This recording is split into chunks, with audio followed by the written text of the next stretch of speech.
Hello guys, magandang umaga. Andito nga pala tayo sa tabing playa. Yan. Nagpapainit tayo sa araw para vitamin C. Yan po yung aming tabing dagat. Unas po ngayon kaya ganyan. Kaya yung mga bato nagsisilutang na. Ayan po.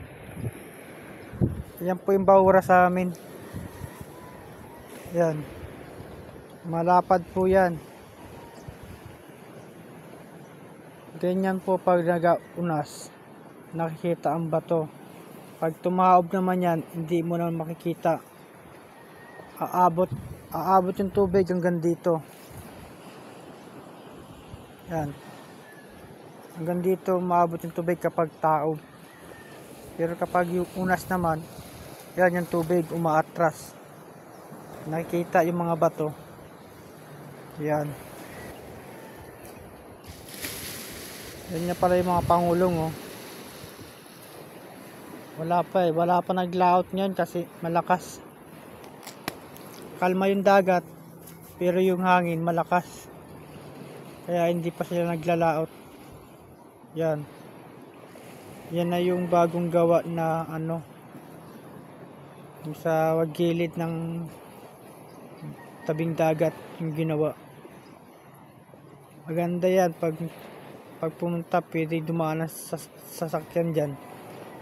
Malabak yan. Yan po yung ating dalampasigan. Yan po.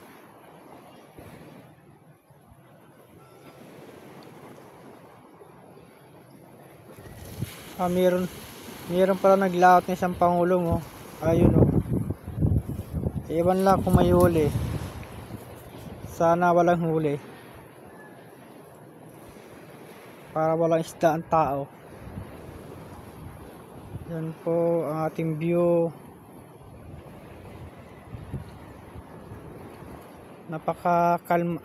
Napakakalmada ngayon.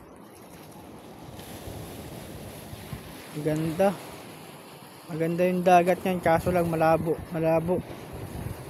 Kapag malabo yung dagat, Makati naman. Ayan po.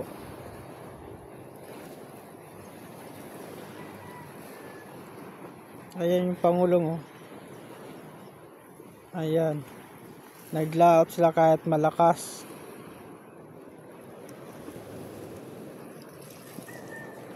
Ayan po. Ayan yung bahura.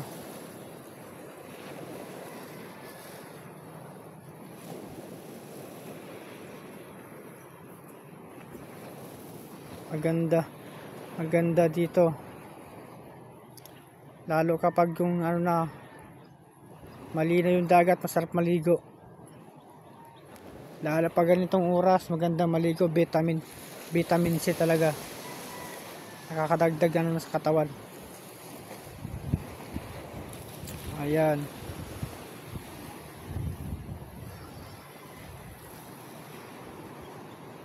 Maganda pagmasdan.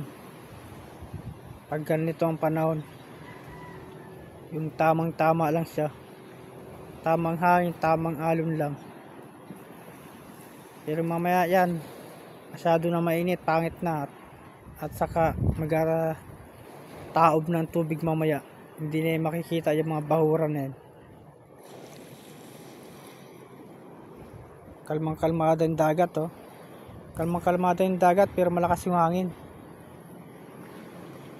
Nakakatakot din yung hangin, sobrang lakas. Lalo pag nasa laot yan, mas malakas yung hangin. Pero kalma siya. Hangin lang kalaban. Parang wala atang huli yung pangulong ah. Dahan-dahan na siya nagpapatakbo eh. Ganyan sa amin kapag walang huli. Dahan-dahan na nagpapatakbo yung mga bangka. Pero pag maraming huli yan, arurot ang takbo. Parang mauuna yung makina kapag maraming pahuli. Wala pa kasi ngayong kasagsagan ng pahuli. Ang alam ko, Marso pa lalabas ang isda. Ewan ko ngayon. Nag-iba yung panahon yun dati. January pa lang, utay-utay ng nahuli yung mga isda. Ngayon, wala pa eh. Lalong lumamig at lumabo yung dagat. Nagbaliktad yung panahon ngayon eh. Yan po.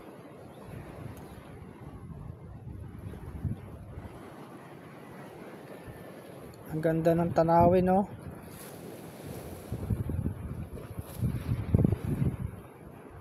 Yan, ang tanawin, ang ganda. Sa likod ng bundok na yan dyan, mansalay na yan. Yan po. Hanggang dito na lang po. Maraming salamat.